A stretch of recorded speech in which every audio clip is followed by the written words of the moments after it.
Nous sommes devant le Royal Fleur. Ici, le 21 mai 64, Jean-Jacques Léran, critique du progrès, Marcel Maréchal, directeur du théâtre des Marronniers, et Jacques Audiberti s'étaient donné rendez-vous. Marcel Maréchal dirigeait le théâtre des Marronniers, où en décembre 63, il avait créé le Cavalier-Seul de Jacques Audiberti. De là, la rencontre entre les deux hommes et la venue sur Lyon de Jacques Audiberti en mai 64. Pendant un mois, ils avaient travaillé une version théâtrale de l'Opéra du Monde. Quelques années plus tard, Jacques Audiberti étant mort, il inaugurait le théâtre du 8e avec une version théâtrale. C'était en octobre 68. J'étais spectateur et adolescent. J'ai reçu cette pièce de plein fouet, comme des milliers d'autres. Et au fond de moi-même, toujours, je crois, j'ai cru qu'un jour, je rencontrerai de nouveau Jacques Audiberti. C'est ce que j'ai fait bien plus tard, en montant Le Malcourt de Jacques Audiberti, que je vais vous présenter maintenant.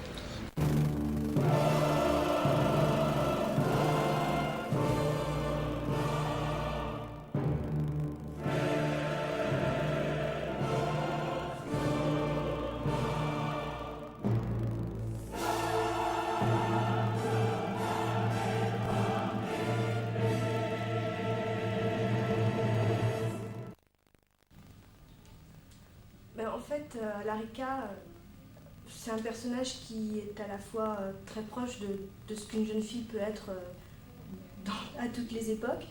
Et puis en même temps, on a un peu de mal à penser qu'actuellement, une jeune fille puisse rester aussi naïve et ingénue et ne pas savoir que le mal existe dans le monde, quoi, avec tout, enfin la télé et tout ça. Et c'est en quoi en fait le personnage est intéressant, c'est parce que il évolue énormément. Et finalement, il part d'une jeune fille qui est hors du temps à une jeune fille actuelle, pratiquement. Je l'ai! Approche la lampe, veux-tu?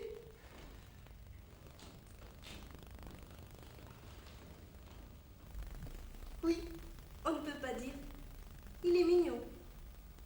Mais cette ombre-là, près de la lèvre, cette ombre m'inquiète. On croirait qu'il n'est pas content, qu'il vient de pleurer. Qu'est-ce qu'il peut avoir?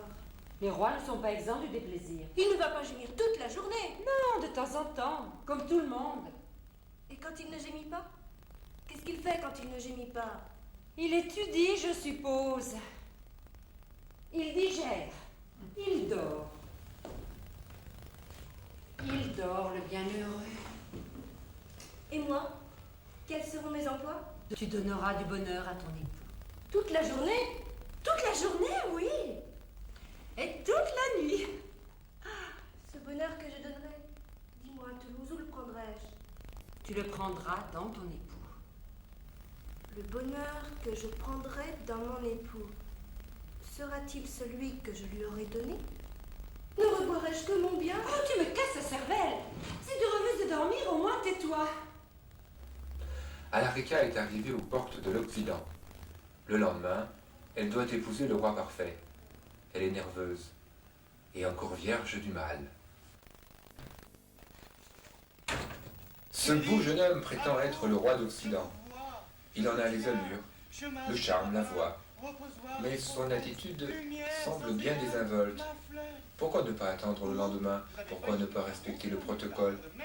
Je ne vous reproche votre zèle que pour que vous sachiez combien je l'apprécie. Vous êtes une bonne femme. Touchez-moi. Monsieur, Appelez-moi sire. C'est plus simple. je ne suis pas convaincue. Que vous faut-il encore? Soutiendriez-vous que je ne suis pas moi? Chacun est moi. Chacun s'appelle moi. Vous êtes moi, bien sûr. Comme elle, comme moi. Mais le roi, c'est une autre affaire. Une toute autre affaire. La situation se complique avec l'arrivée du vrai roi d'Occident et de son ministre cardinal. Oh, qu'elle est jolie. Et si jeune, une enfant. Mademoiselle, veuillez ne voir dans le soin que je prie d'abréger votre voyage que mon empressement à rendre pour moi plus prochain à l'instant de contempler ma charmante, ma jolie cousine. Je suis sensible à votre hâte, mon cousin. Elle m'agrée beaucoup. Beaucoup. Madame Toulouse est ma gouvernante. Elle est d'Occident. C'est elle qui me paracheva dans votre langue et dans vos manières. Vous avez su, madame, sauvegarder cette merveille, et rien, quand on y pense, rien ne serait plus déplaisant que la traverse où vous seriez de devoir lui interrompre vos soins, alors qu'on peut se demander si vraiment elle a dépassé l'âge de les recevoir.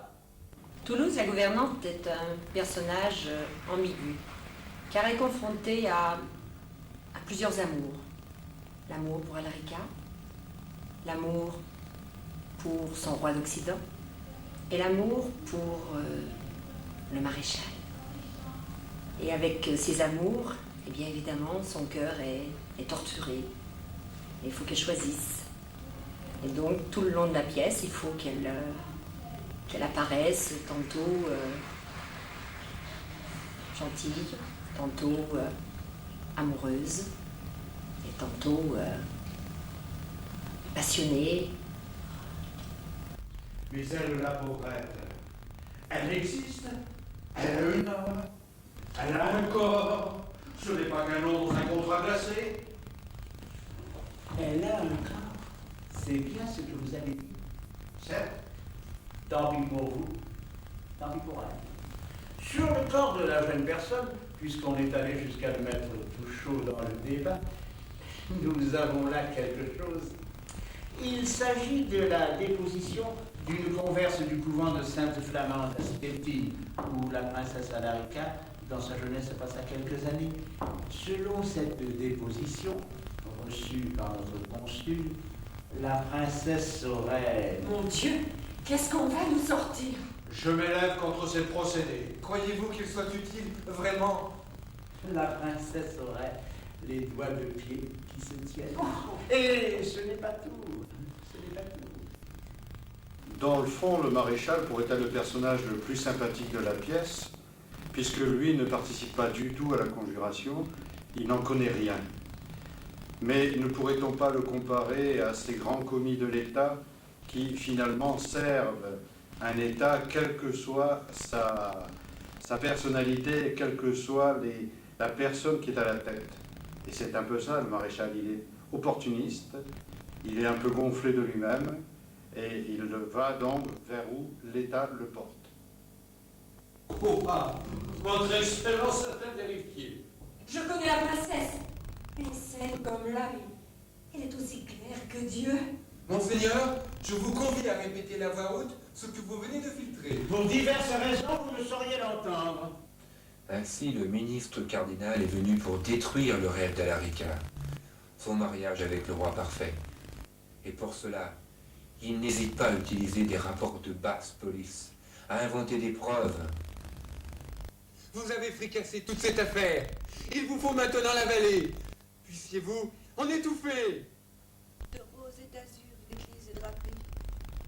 Sur le fleuve, brillent les cuirassés. Alarica, Alarica, notre mariage. Pardon. Pardon. Notre mariage fut manigancé par le cardinal qu'afin de chatouiller, d'accélérer la conclusion de notre accord avec l'Espagne. Dès le commencement, c'était une comédie. Voilà la vérité. La vérité. Quelle drôle de chose alors. La vérité. Le personnage du cardinal La Rosette est relativement complexe parce qu'il se présente comme un politicien véreux et dégoûtant, mais au cours de l'action, il va se révéler plus humain face à la vie même. Il va changer de personnage et sera presque à la fin, on peut penser peut-être sympathique, bien qu'il se soit présenté comme un dégueulasse un petit peu. Alarica croit faire le mal. Elle fait tout ce qu'elle peut pour que Parfait la croie pour de vrai une garce. Voilà, mon chéri, livre-moi ton cou. Je sais la manière de le rendre souple. Monsieur est de vos amis? Monsieur J'oubliais. C'est le roi. Le roi? Oui, le roi. Le roi parfait. Cuirassier, vestibule. Mais Restez tranquille 2 minutes. 2 minutes seulement. Quand on s'agite trop la nuit. Il faut savoir ensuite se tenir quoi? Les mêmes mains tour à tour peuvent dispenser le trouble et le calme. Alarica, vous jouez, n'est-ce pas? Ils cassent tous les enfants quand ils jouent. Monsieur, peut-être êtes-vous un gentilhomme. De toute façon, je vous conjure de me répondre sans détour. Pour la princesse, au juste, vous êtes quoi? Par ma bouche, Seigneur, il vous a répondu. Quel est le sens de tout ceci? Mais regardez-moi bien. Pas avec les yeux du dehors, mais avec les yeux du dedans. Vous ne voyez rien. Vous ne sentez rien. Vous voulez dire que vous me récitâtes un texte qu'on vous prépara? Un écrivain en est l'auteur. Un philosophe, un nommé... Je me rappelle même plus. Vous teniez un emploi? Pour le compte de qui? Vous pouvez vous vanter qu'il faut vous les mettre, les points. Non seulement sur les i, mais dessous et tout autour. Je m'appelle Roger Lavac. À propos, Fernand, d'où ça vous est venu de me jeter Fernand? Je suis dans la police. Oh, et puis pas de mépris. L'Occident est un grand peuple. Il a besoin d'une police raffinée. La police? Mais qu'est-ce que la police a à voir avec... Il voulait être sûr en Occident que ça tiendrait. Que la rupture tiendrait. Le cardinal... Ainsi, le beau jeune homme était du complot. Mais pourquoi l'avouer à Alarica? Pour lui faire du mal? Ou cela fait-il partie de la dure route de la connaissance de la vie? Remarquez que si mon numéro avait foiré, vous auriez tout de même été mouché. Les roues de votre carrosse, en effet, avaient été assaisonnées. Jamais vous n'auriez franchi le fleuve. Jamais. Ou alors à la dérive. Mais ça ne pouvait pas foirer. Ça ne pouvait pas. C'était réglé comme les manœuvres d'une frégate. Elle est bien faite, la police. Attendez! Attendez. La destinée d'Alarica va s'accomplir jusqu'au bout. Et le bout, c'est le renversement de son père, le roi de Courtelande. Car le crime serait de prétendre d'arrêter le mal quand il court. Nous avons une neige épaisse de 6 pieds. Le mois d'avril, par conséquent, sera magnifique. Magnifique. Un bal de fleurs et de papillons. La neige est profonde comme une tombe. Et le mois d'avril n'est pas encore là. Tu es nerveuse, Alarica. Oh, je comprends. Je comprends, mais encore une fois, ne t'appesantis pas sur un passé malsain. Dans tous les cas, le préférable. Roi Célestin VI, c'est le grand perdant de l'histoire. Il est issu du peuple. Il a été nommé roi il y a 8 ans. Et il vit dans une espèce de rêve, je pense, dans une espèce de... Il n'a pas les pieds sur terre, il est le roi d'un petit pays, il s'imagine être un grand roi d'un grand pays. Et il porte un amour démesuré à sa fille, qui jusqu'à présent lui avait...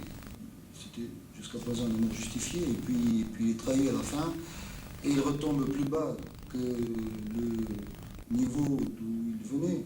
Et il est détrôné, il est mis à bas à la fin de la scène, il est physiquement au sol. Ma petite fille, ma petite, quand elle a marché pour la première fois, je tremblais derrière elle. Elle est allée d'un fauteuil à une table. Mes yeux, je crois, la tenaient debout comme des bras. Quand elle avait mangé sa soupe, elle retournait l'assiette. Elle lui donnait un baiser. Ma petite fille. Ma petite. Elle avait une poupée bleue. Comment a-t-elle pu? Ma petite. La force de Diverti, c'est aussi de savoir passer des purs instants de poésie au moment de comédie pure. Et ça d'une façon si soudaine, si harmonieuse, que l'âme du spectateur, travaillée par les alternances, en ressort modifiée. Le cœur d'une reine. Mon cœur. Les anémones, les églantines, les marguerites, les fleurs. Toutes les fleurs sont mélangées dans un panier comme de la terre. Dans ces fleurs, dans cette terre, des galeries sont creusées. Les galeries des hommes coupent celles des femmes. Pour chaque galerie, il n'est qu'un croisement. L'homme et la femme ne se rencontrent qu'une fois. Je vis que c'est ma voisine. Et soudain, je la reconnus. C'était une certaine Brigitte. Brigitte ou Gertrude. Une vraie salope, en tout cas, que j'avais un peu pratiquée 10 ou 15 ans auparavant, à Magdebourg. Magdebourg, je dis bien, alors qu'elle ne pesait pas moins de 160 livres. Comme quoi. Nenni, un buffle. Un buffle tout rouge avec des cornes vertes. 3 cornes. Quel drôle de buffle. Il a de grands yeux noirs. Mon Dieu, qu'il paraît triste. C'est un animal qui s'est mis dans les hommes. Mais lui, des hommes sont en lui. Des hommes qui veulent sortir. Je les vois à travers les yeux noirs. Ils veulent sortir. Ils m'appellent. Qu'est-ce que je vais faire? Et pendant ce temps, les autres se dépêchent. Je ne sais plus de leur nombre où j'en suis. J'aurais dû mettre quelqu'un à la barrière. Un contrôleur. Je suis très ennuyée. Ignoreriez-vous, jeune homme, la qualité de cette personne? Faut-il vous apprendre qu'elle est la fille du roi Célestin Sic, monarque souverain du Grand-Duché de Courtelande, et qu'elle se rend en Occident, dans des contractés mariage avec le roi parfait, 17e du nom. De ville en ville, tant sur les terres de son père qu'elle a traversé des royaumes et républiques de l'Empire, son Altesse fut l'objet des plus illustres et touchantes et de prévenance, tant de la part de la population que de celle des autorités. Pour terminer cette brève présentation, il ne faut jamais oublier qu'il y a tant d'hommes sur la terre, tant de femmes, qu'il est bien difficile d'être soi-même avec sa propre chair et en même temps les autres. Chacun avec, dis-toi, sans compter ceux des pieds.